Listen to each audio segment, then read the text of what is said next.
Daniel sat on the cold edge of a stone step that jutted out from the wall of a towering office building, the kind of structure that gleamed with mirrored glass in the morning sun and made ordinary men feel small.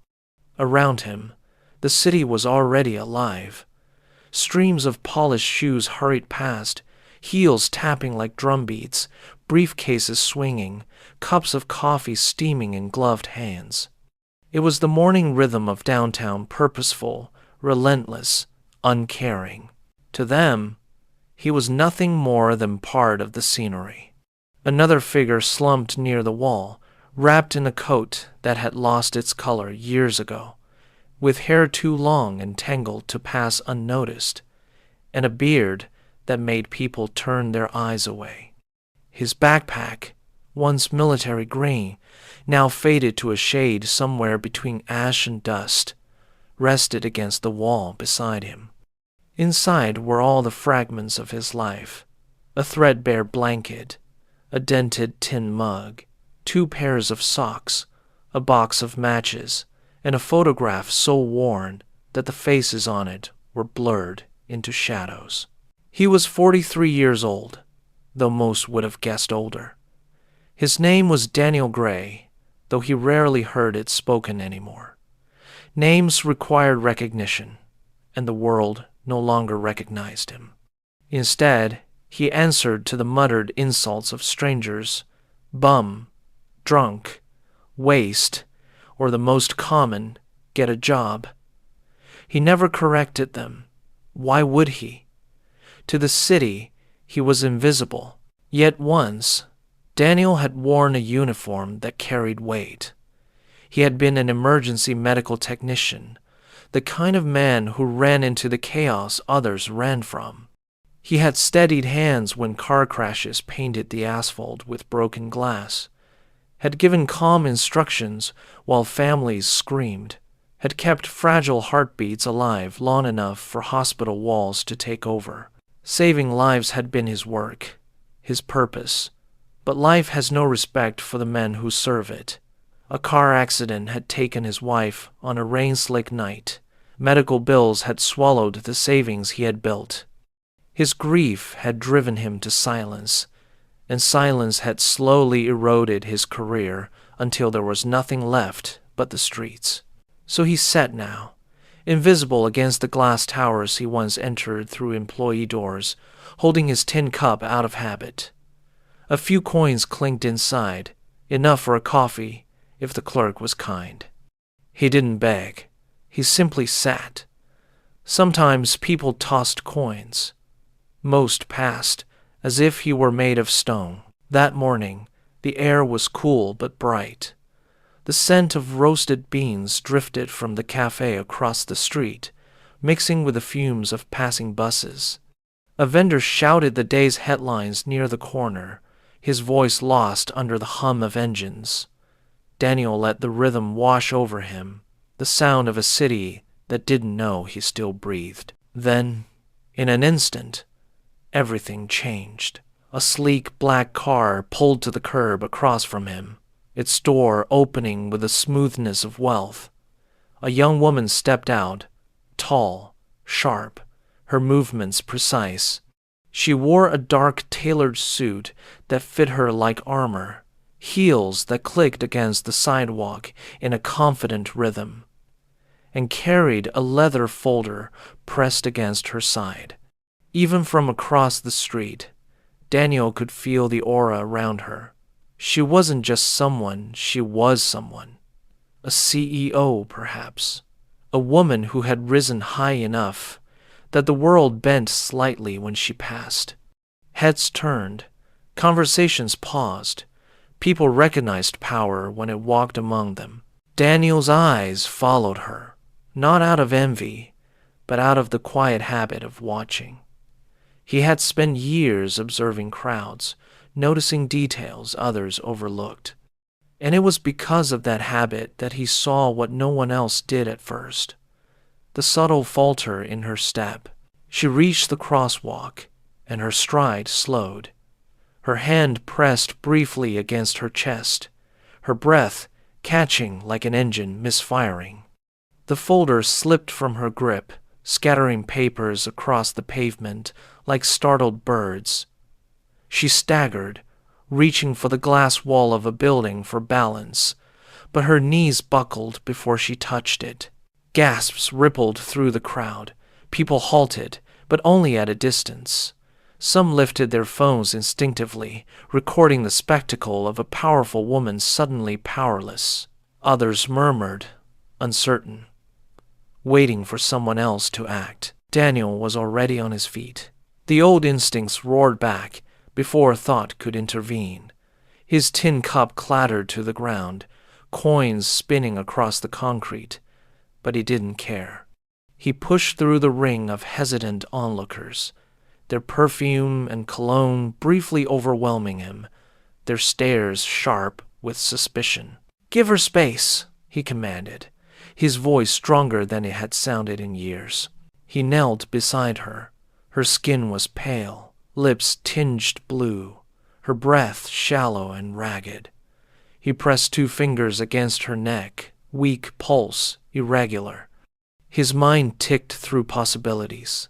Cardiac arrhythmia, poisoning, seizure, training, he thought, long lost, surged up intact, clear as if he had left the ambulance only yesterday. Around him, the crowd's whispers turned. "What's he doing?" someone muttered. "Is he hurting her?" another gasped. "Some hobo's touching that woman. Somebody stop him." Daniel ignored them. He tilted her head back gently, checked her airway, then lowered his ear to her lips. No breath. His heart tightened. He locked his hands together, positioned them on her chest, and began compressions. 30 pushes.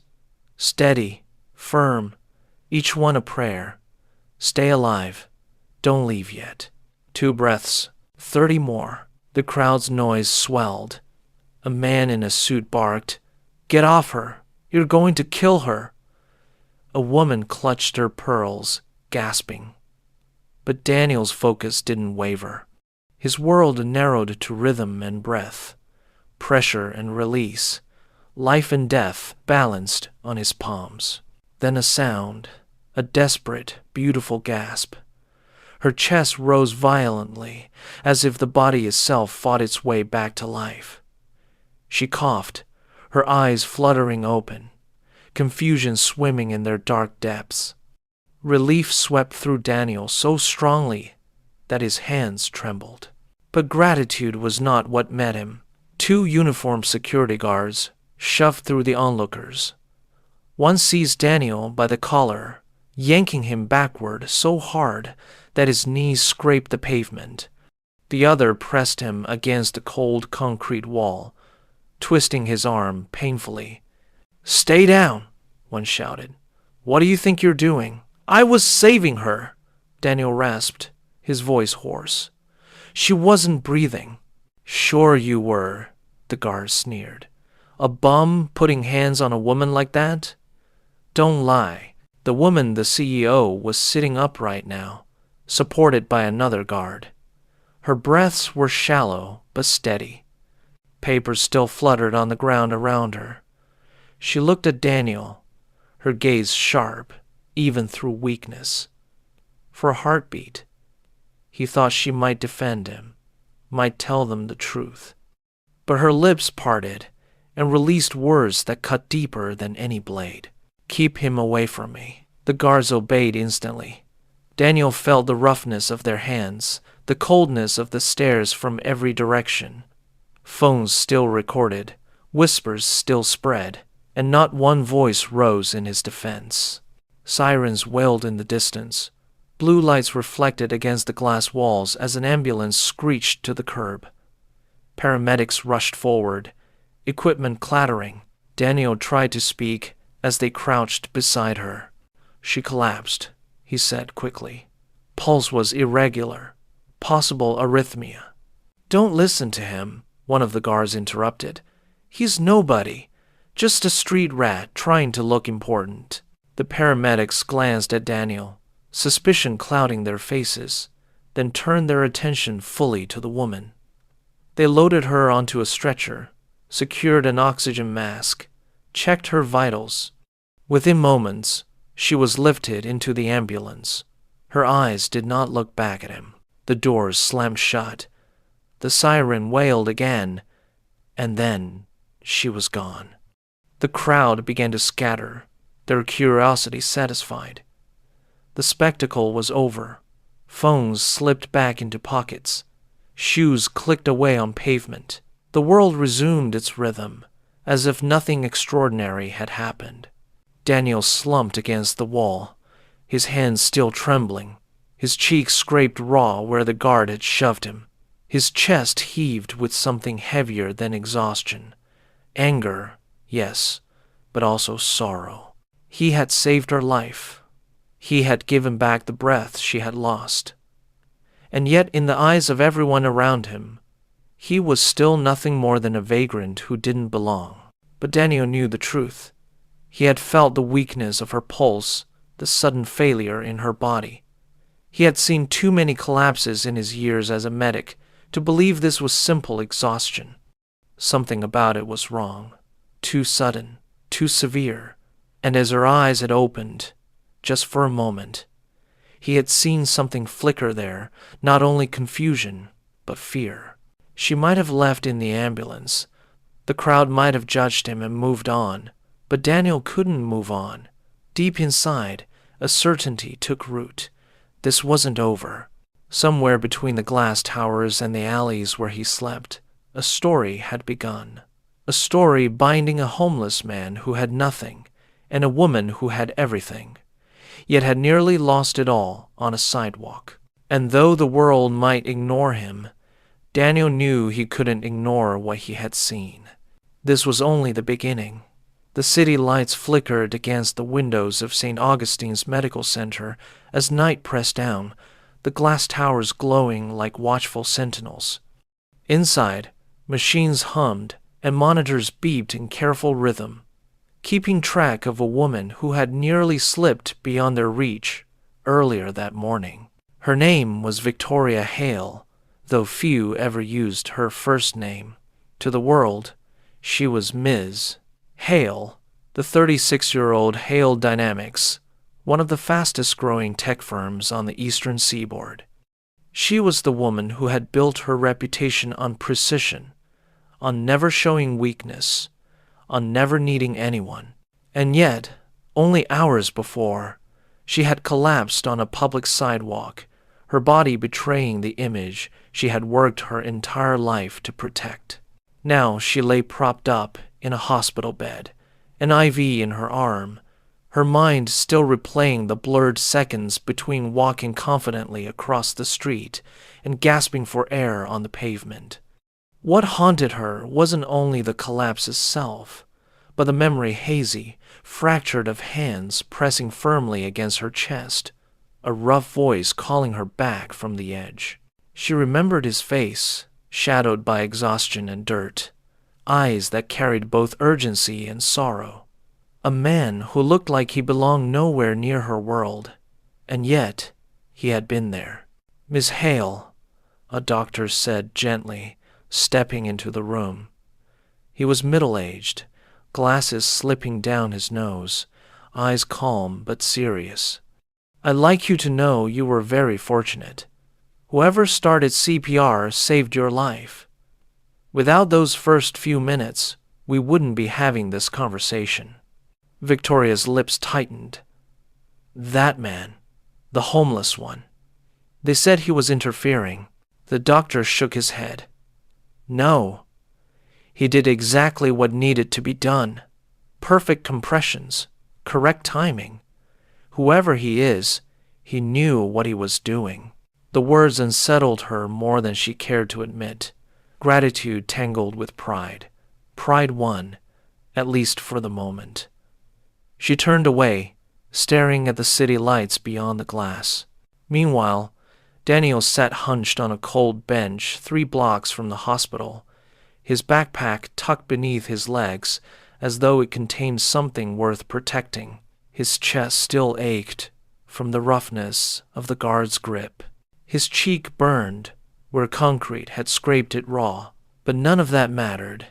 What gnawed at him was the memory of her collapse, the way her body had failed without warning, the irregular pulse he had felt. It didn't add up.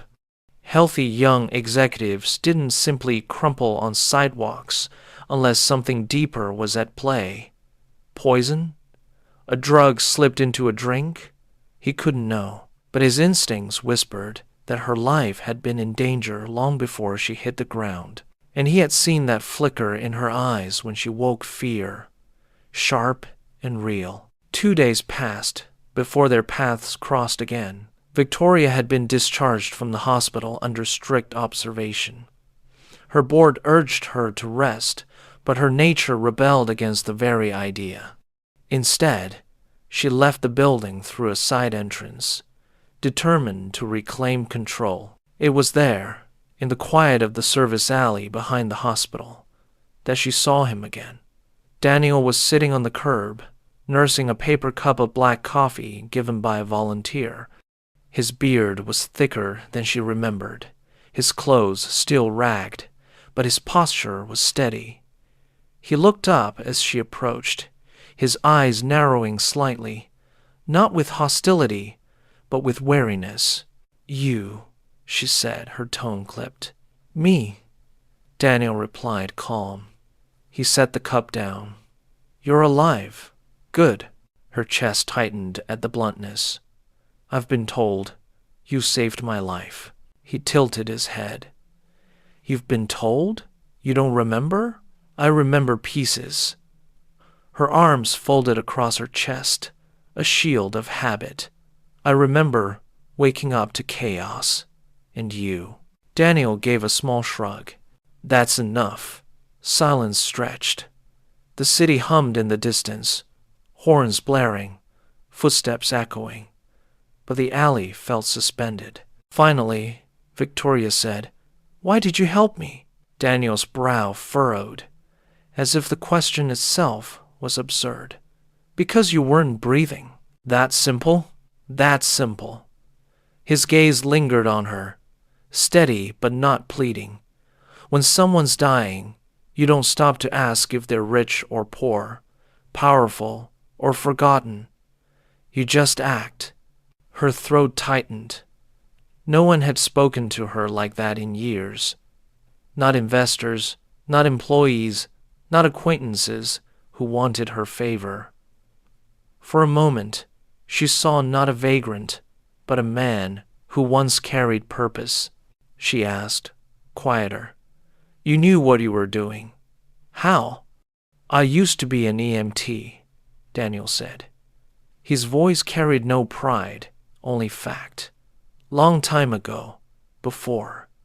He gestured vaguely to his worn clothes, the street around them. Before all this. The answer hit her harder than she expected. She looked at him again, this time seeing not just the dirt and wear, but the hands, steady hands, calloused in a way that spoke of service, not neglect. "You should know," he added. "What happened to you? It didn't feel natural. Your pulse, your collapse, it wasn't random." Her eyes sharpened. "What are you suggesting?" Daniel leaned forward slightly. "I don't know, but someone like you doesn't just drop in the middle of the street. Watch who you trust." For a second, their gazes locked, an unspoken understanding flickering between two people from worlds so far apart they might as well have been planets. Then Victoria straightened, retreating back into the armor of her position. "I don't take advice from strangers." Daniel only nodded. "Then don't. Just stay alive." That night, sleep evaded her. In her penthouse overlooking the skyline, she replayed the collapse again and again. She remembered the sting of air returning to her lungs, the press of his hands, the urgency in his voice. And now, his warning. She pulled up her company reports, security footage, lists of meetings. One name kept surfacing: Martin Cross, her ambitious deputy, who had been pushing aggressively for her to sell a division she refused to part with. He had been at the cafe that morning, handing her a coffee just before her walk. The taste had been bitter, sharper than usual. She hadn't thought much of it at the time, but now, doubt gnawed at her. Days later, she found herself walking deliberately back toward the downtown district, to the corner where she had collapsed, and there he was again, Daniel, sitting cross-legged near the wall, watching the crowd flow around him like a stone in a river. "Miss Hale," he said simply as she approached. Not mockery, not reverence, just recognition. "I've been thinking about what you said," she admitted, "about my collapse not being random." He studied her expression, then asked, "You think someone wanted it to happen?" Her lips pressed tight. "I don't want to believe that. But there are people who'd benefit if I weren't here." Daniel gave a slow nod. "Then trust your instincts. They'll keep you breathing longer than pride will." For the first time, she allowed herself a faint smile, brittle but real. "You talk like someone who's seen too much." I have," he replied. His gaze dropped briefly, the shadow of grief passing across his features. "And I've lost too much." She wanted to ask more, but the words caught. The danger revealed itself sooner than either expected. It was late evening when Victoria returned to her office to collect files. Most of the building was empty, the hum of elevators replaced by silence. She was unlocking her door when a sharp dizziness swept over her, stronger than before, her vision blurring. She stumbled, catching herself on the frame. From the shadows of the hallway, a figure stepped forward Martin Cross. His smile was cold. "Working late again, Victoria?" Her breath caught. The taste in her mouth was bitter, metallic. She realized too late that the water bottle she had sipped from her desk was wrong, faintly chemical. As her knees buckled, another voice cut through the silence. "Get away from her, Daniel." He had been lingering outside, uneasy after their last conversation, watching the building. He moved quickly, placing himself between Martin and the collapsing CEO. Martin sneered. "What's this? The stray you've picked up?" But Daniel didn't waste words. He lunged, knocking the bottle from Martin's hand, shoving him back against the wall. Years on the street had kept his strength lean and sharp. The scuffle was brief but brutal, ending with Martin pinned as security alarms triggered. By the time guards arrived, the scene told its own story. The bottle, the trembling CEO, the confrontation. This time, the narrative could not twist against Daniel. Hours later, police reports confirmed it. The liquid contained a dangerous dose of digitalis, a compound that could trigger cardiac arrest. Martin was arrested on charges of attempted murder. Victoria sat in her office, pale but steady, staring at Daniel across the desk. For the first time, her armor had cracked completely. "I owe you more than I can ever repay," she said softly. "Not once, but twice you kept me alive." Daniel shifted uncomfortably. "I don't need repayment." "What do you need, then?" His eyes lowered. "A chance to be seen. To stop being treated like I don't exist." The words struck her deeper than any accusation. She thought of the crowd recording her collapse, of her own first words, "Keep him away from me." Shame burned in her chest. "You'll never be invisible again," she said firmly. Weeks later, the story broke in headlines. CEO saved by homeless hero. For once, the cameras didn't reduce him to a stereotype. They called him by his name. They spoke of his past as an EMT, of the tragedies that had brought him down. Daniel didn't become rich. He didn't want to. But with Victoria's quiet support, he found work again, not in offices or boardrooms, but in community clinics, teaching first aid, reminding people how to save lives the way he once had. And every so often, he still sat on the same stone step downtown, backpack by his side. But now, people stopped, not to toss coins, but to shake his hand, to thank him, to remind him that he mattered. Victoria visited sometimes too, not as a CEO, but as a woman who had been reminded of her own fragility, her own need for others. Their conversations were simple, but each carried weight. Two souls from opposite worlds, bound by moments when life itself had balanced on the edge of breath. One evening, as the sun bled gold across the skyline, Daniel looked at her and said quietly, "Funny thing about saving lives, people think it's about strength. Really, it's about noticing when someone's about to fall and choosing not to look away." Victoria held his gaze. "Then I'm glad you didn't look away from me." For the first time in years, Daniel smiled, not the tired smile of survival, but the genuine smile of a man who, at last, had been seen. And though the city still rushed by in its endless rhythm, for Daniel Gray, the world no longer felt so indifferent.